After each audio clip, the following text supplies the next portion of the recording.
भगवद गीता अध्याय 1 श्लोक 1। धृतराष्ट्र उवाच निया धर्म क्षेत्रे कुरुक्षेत्रे संवेता युयुत्सवः मामकाः पांडवाश्चैव किम कुर्वत संजय। कुरुक्षेत्र के पवित्र मैदान में एकत्र होकर युद्ध की इच्छा से मेरे पुत्रों और पांडु के पुत्रों ने क्या किया। कुरुक्षेत्र की रणभूमि में दोनों सेनाएं एक युद्ध के लिए तैयार होकर एकत्र हुई थीं, जो अपरिहार्य था। फिर भी इस श्लोक में राजा धृतराष्ट्र ने संजय से पूछा कि उनके पुत्र और उनके भाई पांडु के पुत्र युद्ध भूमि में क्या कर रहे थे।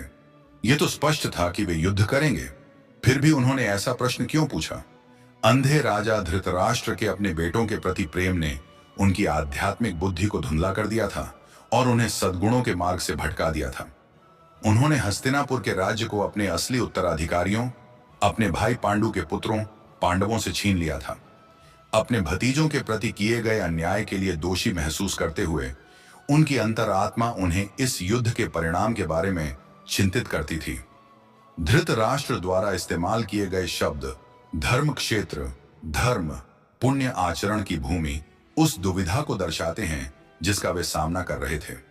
शतपथ ब्राह्मण में कुरुक्षेत्र का वर्णन कुरुक्षेत्रम देव यज्ञम के रूप में किया गया है, जो अनुष्ठानों का विवरण देने वाली वैदिक पुस्तक है।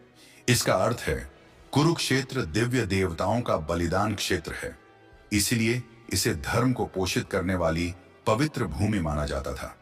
धृतराष्ट्र को डर था कि पवित्र भूमि उनके बेटों के मन को प्रभावित कर सकती है। अगर यह विवेक की क्षमता जगाती है तो वे अपने चचेरे भाइयों को मारने से दूर हो सकते हैं और युद्ध विराम के लिए बातचीत कर सकते हैं। शांतिपूर्ण समझौते का मतलब था कि पांडव उनके लिए बाधा बने रहेंगे। उन्हें इन संभावनाओं पर बहुत निराशा हुई। इसके बजाय उन्होंने चाहा कि यह युद्ध हो। वह युद्ध के परिणामों के बारे में अनिश्चित थे, फिर भी अपने बेटों के भाग्य का निर्धारण करना चाहते थे। इसलिए उन्होंने संजय से युद्ध के मैदान में दोनों सेनाओं की गतिविधियों के बारे में पूछा।